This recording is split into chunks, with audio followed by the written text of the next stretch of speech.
Today is going to be a little bit more of like a golf swing biomechanics type of like a deep dive, if you will, into kind of like how the club and the body can move in a swing.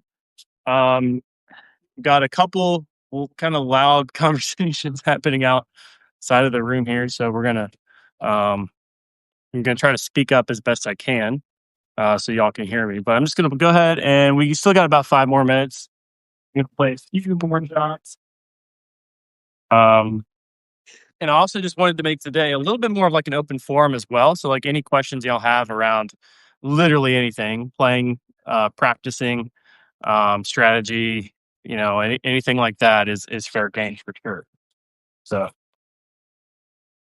feel free to fire away in the chat.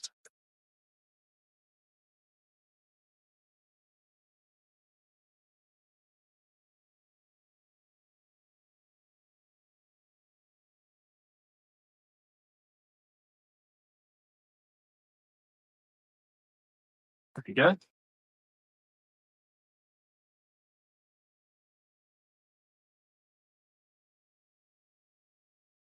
Question is this golf sim? Yes. So this is actually our indoor swing studio at the sports club. This is what we use oftentimes in the winter. Now, if you are a sports club member or a Birdwood member, you can actually book this space and just use it anytime in the winter. Believe should be the same for student members. So if you're a student member here at Birdwood, just reach out to Golf Academy at boarsideresort.com. It's $50 an hour. And there's actually, like we say, a max of 8 students or 8 people in here at a time. So you could take a group of, you know, 2 or 3 or 4, however many, up to 8 for $50 an hour if you're a member.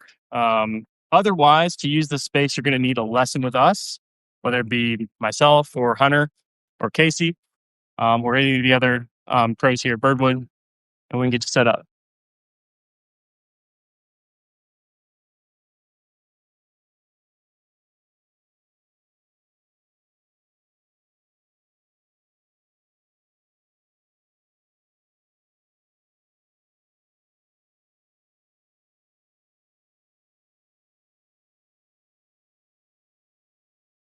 Awesome. Looks like we got 6 of y'all in the chat.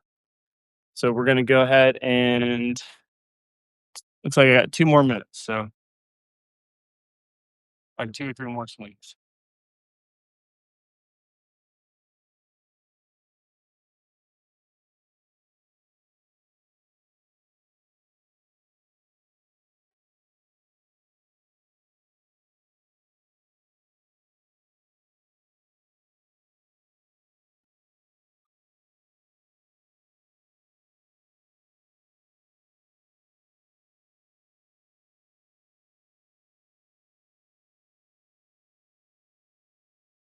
Says my internet connection is unstable. That's great.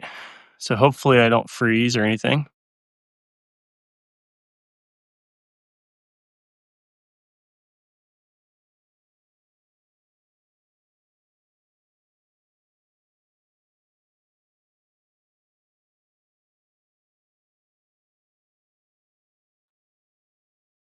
So again, any questions y'all have for those of y'all who are just coming in, um, feel free to just type your questions in the little chat box below. And I'll try to get to as many as I can. Again, today's going to be a little bit more of a deep dive, kind of an under the hood look, if you will, in terms of how a club moves. We're going to start with impact first, right? How's the club moving through impact? How is the club and the ball interacting around impact? And then we'll probably work backwards into the general kind of swing motion itself. So, any questions as far as, like I said, anything goes, feel free to text in the chat. We're going to give it 1 more minute, 1 or 2 more minutes, guys. Thank y'all for coming in early.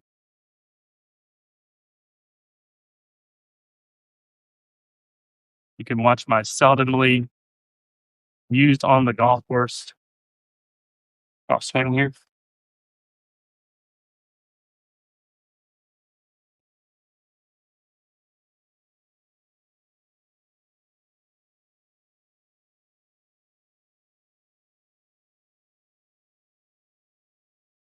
So we got a couple more. We're up to 9 now.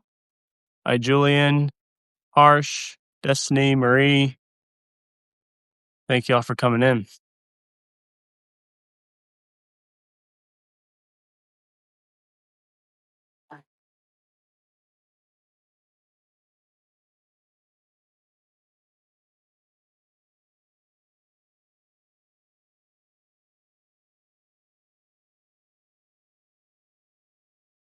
Good luck there, right there.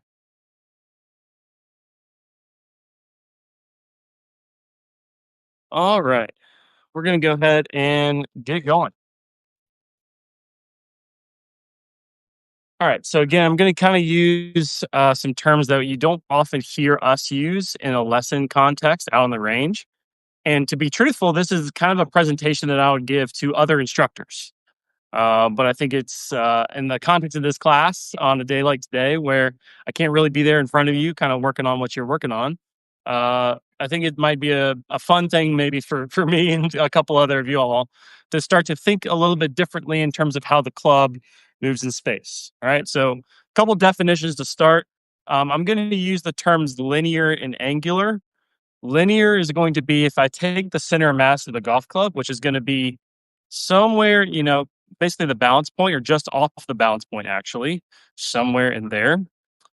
The linear motion of the club is just going to be translating that center of mass in space, right? So this will be linear. And then I have angular. So if I can keep this in place, angular would just be the club rotating about its center of mass. All right. So I have linear and then I have angular. All right. I'm also going to use a couple other words as well. I'm going to use the term coupled.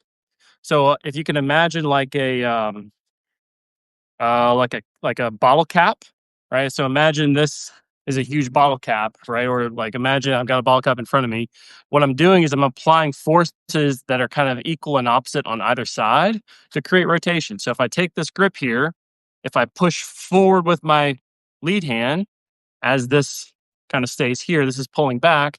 You can see how the couple here, right, can make a change to the center of mass, right, in a linear sense and an angular sense as well. So again, if I kind of showed you, hey, this right here is a couple, right? Imagine again, if you're trying to open something, you're kind of going this way. You get this push and pull on either side.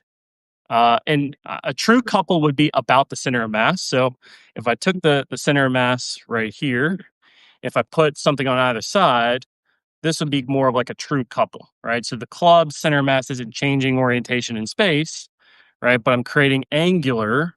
It could be this way, could be this way. I'm creating angular using the couple. All right. So I have the couple, and then I also have the moment of force. All right. So the moment of force would be imagine this club now, if we're laying on the ground.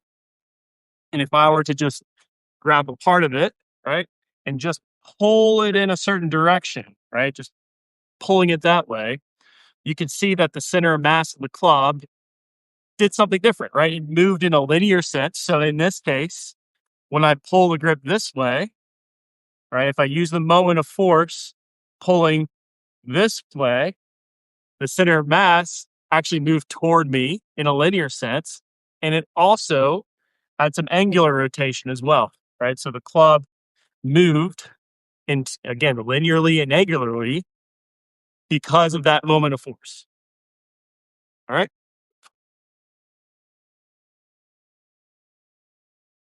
That moment of force and the couple are how we move the golf club in the swing because we are not holding on to the center of mass, right? So I'm not, when I play golf, I'm not holding the club at the center of mass. I'm holding the club off of the center of mass, right? Which is the grip. And these hands are very close together. So I can use my hands again in kind of a coupling sense, kind of the push and pull action. And then I can also, from a moment of force standpoint, push and pull the club, right, in directions that are not in line with the center of mass. And it's going to create rotation, right? If I try to use the moment of force in a way that is in line with the center of mass. So let's say I'm pushing the club or pulling the club in line with the center of mass. you can see how the club is moving from a linear standpoint, but it's not moving from an angular standpoint. All right. So in order to actually rotate the club, in order to create angular momentum, I have to pull the grip out of line with the center of mass. All right. So those are the main two kind of sets of definitions. All right. I have angular rotation. I have linear motion of the golf club. I have a couple, which is kind of the push and pull on either side. And I have the moment of force, which is not really a push and pull. I'm really just kind of creating a force either up, in such a way that is either inline. So this would be inline moment of force. So the club isn't rotating. Now I'm going to pull up this way. This would be out of line, right? Moment of force. And you see how the club actually rotates because of those two main ways that we move the golf club. All right. So any questions on linear and angular, and any questions on couple versus moment of force? All right. Again, I know that's again, these are totally not terms that we would use in lessons. Again, this is more of like if I'm giving a presentation to a coaching conference. But I think it's cool for you all to understand, kind of like, hey, this is because I am holding on to the grip. Right? I have some amount of moment of force, and I have some amount coupling. All right. So, any questions on that? I'm going to keep kind of referring to those main definitions throughout. So it's good for you to make sure that kind of you understand what's going on. All right. So starting at and around impact. All right. So we're going to take a snapshot now of how the club is interacting with the golf ball. So here's my golf ball. I'm sending the ball this way. All right. My golf club is starting here. It's going to take its journey up to the top. And then as this thing is swinging down into impact, one of the main things that we see golfers don't understand is that it's a blend of linear and angular. Yes, linear and angular movement of the club. A lot of people believe that to get the ball in the air, they've got to get underneath the club. And so you can start to see how this is just pure angular rotation of the club. So this is what a lot of people are trying to do. They're trying to use just pure angular rotation of the club to get underneath the golf ball and kind of help it up into the air. Some golfers try to do that. Some golfers ignore the angular aspect of it and they're only using linear. So they think of it as, hey, here's the golf ball. I'm trying to just drive the club in a linear perspective, either here or here or here. So you can see as I'm doing this, not much angular here.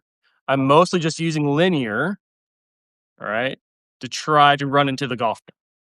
And that's not accurate either. All right. So you have a combination of linear and angular. So the club, from a linear perspective, is actually moving on a bit of an arc, right? So the center mass of the club is traveling downward. It's traveling downward less, and then it's traveling up. All right.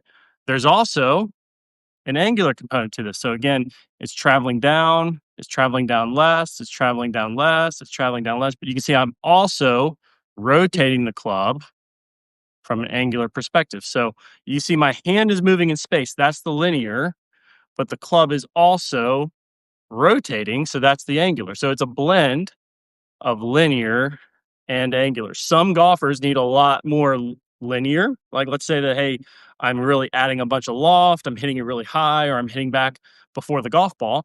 Maybe those golfers need to learn to create a little bit more linear. Right. And some golfers are creating a ton of linear and they need to learn to create a little bit more angular.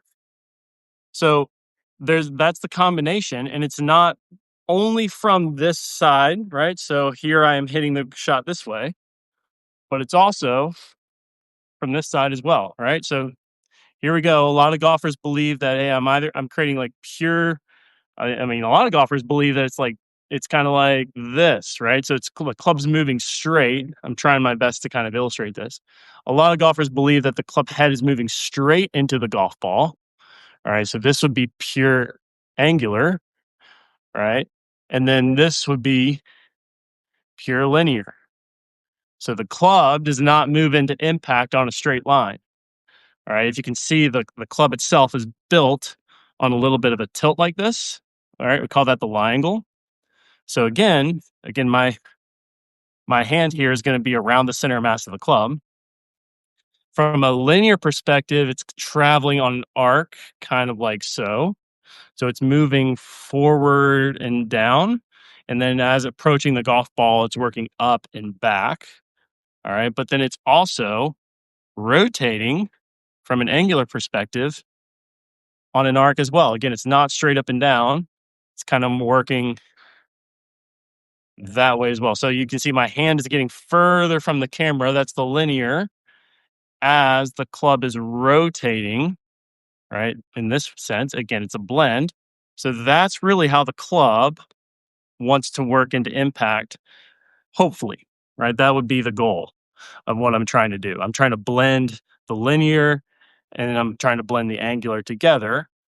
And it just so happens that those two ways of moving the golf club contribute to the three skills that we've talked about, right? So, skill one of arc location, well, different amounts of angular rotation and impact.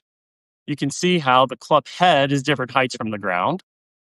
Okay, so the angular is going to certainly affect the arc height, right? You can see that the angle that it happens on, hey, if I'm trying to go here versus here versus here, that's affecting where the arc is in space relative to me, closer to my feet or further from my feet, right? So skill number one of arc location has a lot to do with, hey, from an angular perspective, how is this club rotating into impact? And then from a linear perspective, where is the club in space? Is it over here? Is it over here? Right? Is the whole club too high? Is the whole club too low? So that's why we don't get a ton into when we're talking about skills, how you're doing it, because there's so many ways, so many combinations to make up the difference in an inch of skill of arc location. The angular and the linear also affects the club face. So you can see how if at impact, if I have less angular, that's going to tend to have the face pointed more to the right for a right-handed golfer, right? If I got way more angular or way too much, you can see how that club face is going to point well to the left of me, right? And then, right, there's a whole host, and then club head speed is huge as well. Pretty much the more linear and the more angular and the combination of the two that you create, the more club head speed you're going to have, right? So club head speed is made up of, hey, how fast from a linear perspective is the club center of mass moving into the golf ball? So that's a part of it. But then it's also from an angular perspective, right? The faster this club is rotating from an angular perspective into the golf ball, the more club head speed I get. All right. So any questions on kind of like coming into impact, how like the linear and the angular work together and kind of what I'm trying to do? And again, this is for golf nerds like me, right? This is great. As a player, you don't need to know this stuff, right? As just a golfer going out and playing golf, you definitely do not need to know this stuff. This is more for coaches. But again, I think it's kind of it might be an interesting thing for y'all to consider. So no questions around impact in terms of linear and angular? Awesome. All right. So talking about the actual like the macro movement of the club itself, all right? As I start to swing this club in space, hopefully you can start to see, try not to hit anything, the blend of the linear and the angular rotations of the club. All right. So as I'm swinging this thing in space from a linear perspective, you can see the center of mass traveling again in an arc. Right. So the linear motion of the club is doing this. All right. So again, if I just parse out the angular, no angular, all right, the linear aspect is traveling in an arc. And then the club is also rotating about itself, kind of like so, as from a linear perspective, it's traveling in that arc. All right. So hopefully as I start to again, then go ahead and start to swing this again. Right. Hopefully you can see that. Okay. Now, how am I doing that? How am I actually creating those rotations? So going back to the couple, okay, and the moment of force. A lot of it is due to how my ribs and how my legs are creating energy in the first part of the backswing. So really, if you can think about a swing set, I'm creating some energy in this first bit. So I'm putting some force into the golf club, and the force then becomes momentum that travels around my body. So when I create that force, I want to blend the linear and the angular together. So what I recommend is what we call a shape change, well, basically relative motion in the ribs, right? So if you can imagine, if I'm walking forward, you can see the wrinkles of my shirt kind of stretching here. I want the lead side of my rib cage kind of pushing forward as this trail side of my rib cage kind of delays. You can see how it kind of gets pushed up and back by kind of that push forward with my ribs. So what is that doing? Well, like I said before, what that's doing, if I can kind of exaggerate this for you all, is that when that lead side pushes forward and that trail side hangs out, that's a couple, right? I'm pushing and pulling kind of equal and opposite on this grip. So there's the couple. Now, the beautiful thing about using your ribs to do this is, again, my hands are going to be pretty close together. So when I create this shape change in my ribs, when I create this push and pull with my ribs, can you appreciate how now my rib cage itself went from facing you? Now, if I were to push, push, push, push, push, push, push, push, can you appreciate how now my rib cage, basically the center of my chest, is now facing over here? Well, that rotation, as you can see, if I go from here now to facing over here, can you appreciate how now my hands are moving in now a little bit of an arc, right? So it's the push and pull that rotate the club, but the act of my rib cage pushing and pulling is also rotating me. It's turning me in space in a way that swings the weight of my arms in an arc.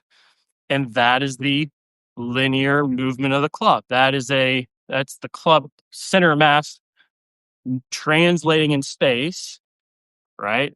Because now I'm facing over here.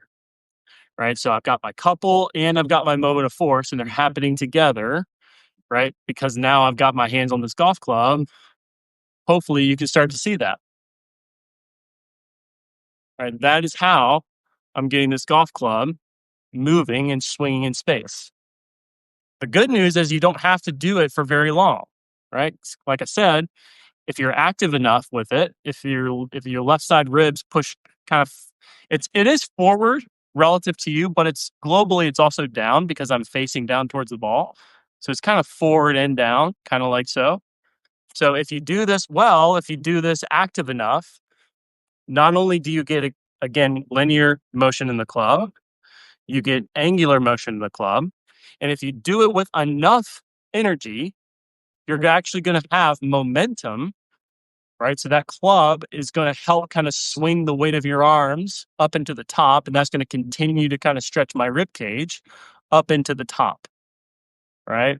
And that, because this thing was stretching kind of against me, it creates this nice kind of little rubber band effect where it kind of springs back down into the golf ball without me having to consciously or like forcefully move the club in the direction of the golf ball.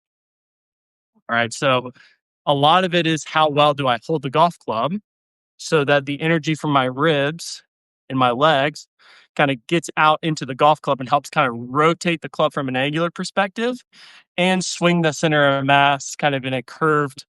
One of my coaching buddies says he doesn't like the word linear. He says curvy linear, right? So the club is traveling in a curvy linear fashion, right? Kind of this way, as the club is also rotating in space. All right. So that is kind of like, if you were to think about from a movement standpoint and from a club standpoint, kind of the macro idea of how the club moves in space. It's one part linear and then it's one part angular. They're always blending together. And I'm using kind of the couple, again, from my rib cage change of shape, as well as the moment of force, which is really the momentum of my arms and the club swinging back. That kind of creates that nice blend of the two. And that's pretty much all I want to give you. That's the as kind of in depth as we ever probably need to get when we're talking about a golf swing. But I do think from a concept perspective, right? If you believe that, hey, this thing is moving purely linear in a straight line, right? In either this sense or this sense. Or if you believe that, hey, it's just purely moving from an angular perspective, um, could be like that kind of like that root cause, which is really your concept, your idea is maybe why in a golf swing we're not moving as efficiently or as kind of as freely as we want. So any last questions? I want to give y'all just a chance to just kind of type anything that you want in the chat. And if there's nothing else, then we will probably go ahead and let y'all get on with the rest of your day for sure. Awesome. All right, guys. Thanks for joining. Hope you enjoyed it. Hope you took even just one thing from that. I think could potentially help your game. And yeah, hopefully some better weather around the corner.